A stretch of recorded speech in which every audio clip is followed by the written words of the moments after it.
Leçon de l'école du sabbat, dimanche 26 novembre 2023. Nebuchadnezzar. En tant qu'adventistes du 7e jour, nous croyons en ce qu'on appelle l'expiation illimitée. Cela signifie que, contrairement à certains chrétiens, nous croyons que la mort de Christ est pour le salut de toute l'humanité, pas seulement pour un groupe spécial de ceux qui étaient prédestinés par Dieu au salut. Dieu, je cite, « voulant que tous les hommes soient sauvés et parviennent à la connaissance de la vérité », fin de citation 1 Timothée 2, le verset 4. Jésus s'est offert en sacrifice, je cite, « pour nos péchés, non seulement pour les nôtres, mais aussi pour ceux du monde entier », fin de citation 1 Jean 2, le verset 2. C'est pourquoi tout le monde a été choisi en lui avant la fondation du monde, Éphésiens 1, le verset 4, même si tout le monde ne le choisit pas en retour. C'est pourquoi nous trouvons aussi des récits dans la Bible portant sur des gens à qui Dieu a témoigné son amour.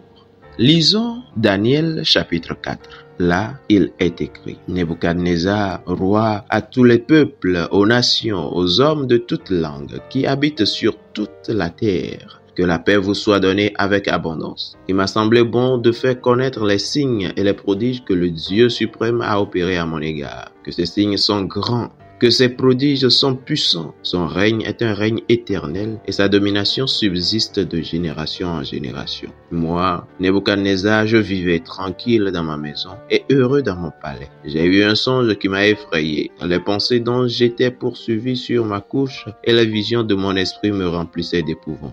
J'ai ordonné qu'on fît venir devant moi tous les sages de Babylone afin qu'ils me donnassent l'explication du songe. Alors vinrent les magiciens, les astrologues, les chaldéens et les devins. Je leur dis le songe et ils ne m'en donnèrent point l'explication. En dernier lieu, se présenta devant moi Daniel, nommé Belteshazzar, d'après le nom de mon Dieu, et qui a en lui l'esprit des dieux saints.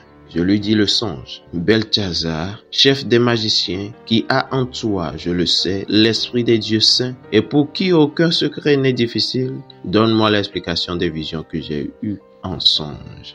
Voici les visions de mon esprit. Pendant que j'étais sur ma couche, je regardais et voici, il y avait au milieu de la terre un arbre d'une grande hauteur.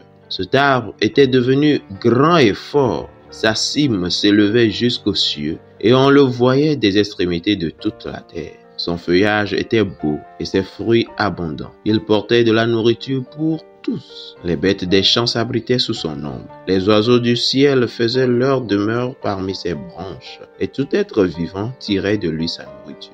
Dans les visions de mon esprit que j'avais sur ma couche, je regardais et voici un de ceux qui veillent et qui sont saints descendit des cieux. Il cria avec force et parla ainsi.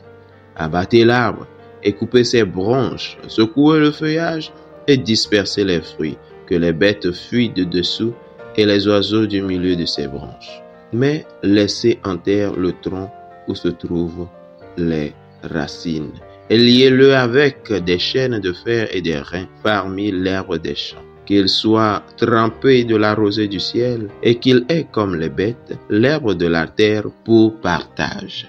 Son cœur d'homme lui sera ôté et un cœur de bête lui sera donné. Et 7 temps passeront sur lui. Cette sentence est un décret de ceux qui veillent. Cette résolution est un ordre des saints afin que les vivants sachent que le Très-Haut domine sur le règne des hommes, qu'il le donne à qui il lui plaît et qu'il y élève le plus vil des hommes. Voilà le songe que j'ai eu, moi le roi Nebuchadnezzar. Toi, Belteshazzar, donne-en l'explication puisque tous les sages de mon royaume ne peuvent me la donner. Toi, tu le peux car tu as en toi l'esprit des dieux saints. Alors Daniel, nommé Belteshazzar, fut un moment stupéfait et ses pensées le troublaient. Le roi reprit et dit, Belteshazzar, que le songe et l'explication ne te troublent pas. Et Belteshazzar répondit, mon Seigneur, que le songe soit pour tes ennemis et son explication pour tes adversaires. L'arbre que tu as vu, qui était devenu grand et fort, dont la cime s'élevait jusqu'aux cieux et qu'on voyait de tous les points de la terre, cet arbre, dont le feuillage était beau et les fruits abondants,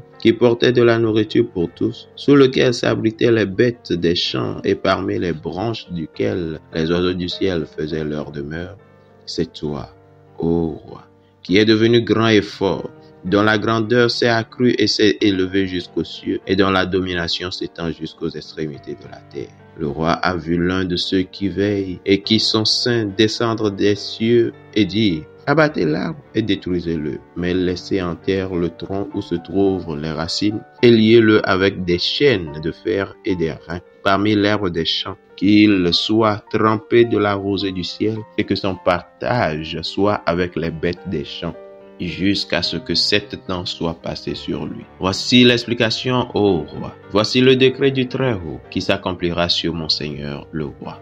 On te chassera du milieu des hommes, tu auras ta demeure avec les bêtes des champs, et l'on te donnera comme au bœuf de l'herbe à manger. Tu seras trempé de la rosée du ciel, et 7 temps passeront sur toi, jusqu'à ce que tu saches que le Très-Haut domine sur le règne des hommes et qu'il le donne à qui il lui plaît. L'ordre de laisser le tronc où se trouvent les racines de l'arbre signifie que ton royaume te restera quand tu reconnaîtras que celui qui domine est dans les cieux. C'est pourquoi, ô roi, puisse mon conseil te plaire. Mets un terme à tes péchés en pratiquant la justice et à tes iniquités en usant de compassion envers les malheureux. Et ton bonheur pourra se prolonger. Toutes ces choses se sont accomplies sur le roi Nebuchadnezzar. Au bout de 12 mois, comme il se promenait dans le palais royal à Babylone, le roi prit la parole et dit: n'est-ce pas ici, Babylone la grande, que j'ai bâtie comme résidence royale, par la puissance de ma force et pour la gloire de ma magnificence? La parole était encore dans la bouche du roi qu'une voix descendit du ciel. Apprends, roi Nebuchadnezzar, qu'on va t'enlever le royaume. On te chassera du milieu des hommes.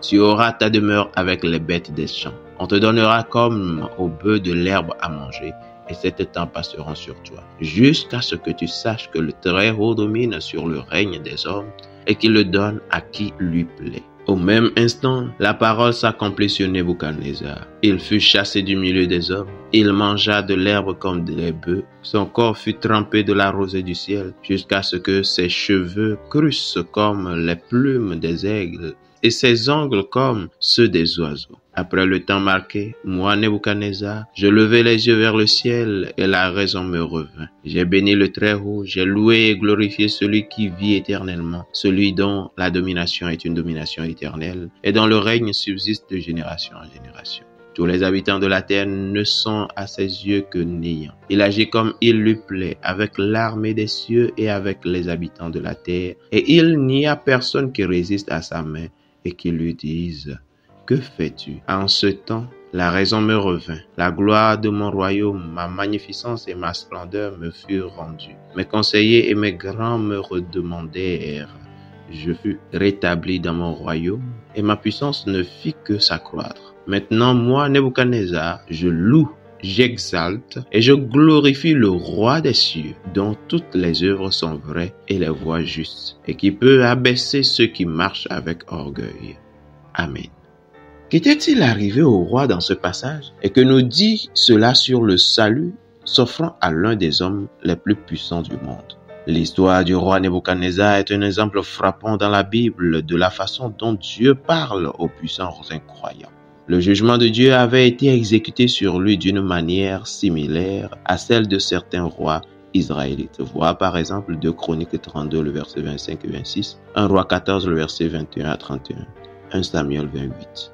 Le récit biblique de Nebuchadnezzar, qui avait repris ses esprits et reconnu le Dieu créateur, montre que Dieu se soucie des riches et des puissants, ainsi que des faibles et des nécessiteux. Au verset 37, l'homme le plus puissant de la terre déclare, je cite, « Maintenant, moi Nebuchadnezzar, je loue, j'exalte et je glorifie le roi des cieux dont toutes les œuvres sont vraies et les voies justes et qui peut abaisser ceux qui marchent avec orgueil. » Fin de citation. Daniel 4, le verset 37. Si seulement tous les riches, les puissants et les hautains parmi nous, êtres mortels, comprenaient cette vérité. Que pouvons-nous apprendre de cette histoire? Premièrement, Dieu utilise des croyants engagés comme Daniel comme moyen pour atteindre les puissants incroyants. Deuxièmement, Dieu peut intervenir directement dans le processus de témoignage afin d'atteindre les puissants incroyants.